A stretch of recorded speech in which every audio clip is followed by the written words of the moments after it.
Hey guys, it's the Inceptionist or Kyle here again. Tons and tons of videos up already from other YouTubers about Black Ops 2. If you watched my last commentary from yesterday, you know that I don't have it yet. But I want you to pay attention to this gameplay right here, this beginning part.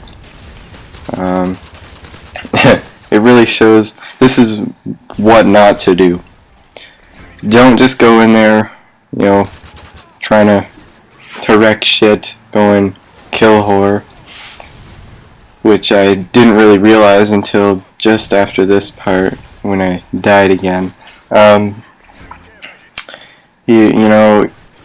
This is the perspective I'm going to be taking on Black Ops 2 as soon as I get it.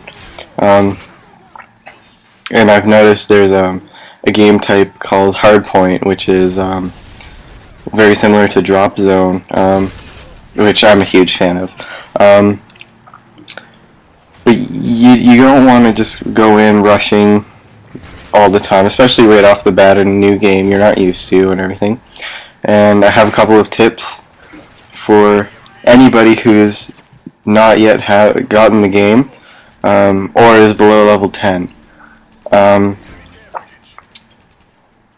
As we all know, most people don't really do too well within those first couple of days or maybe weeks after getting a new game.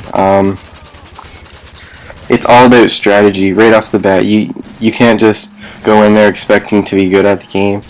It's new to everyone, yes, and some people will be better than others right off the bat, yes.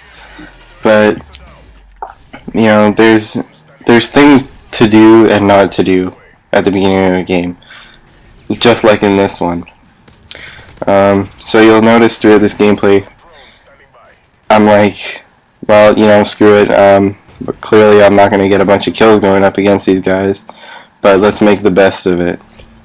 And I finished this game with, I believe it was 5,500 points or so, or 5,500 score, I should say.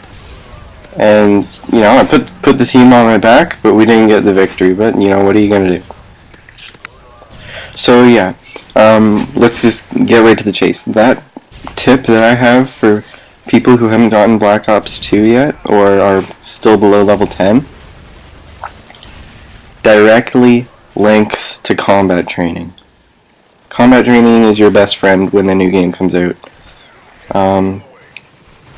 Combat training is great. It lets you get used to specific guns that you might like to use. It lets you get to know the map, the spawn system, the objectives, where the objectives will pop up throughout the game, like in Hardpoint or, for example, Drop Zone. You know where all of the drop zones are going to respawn.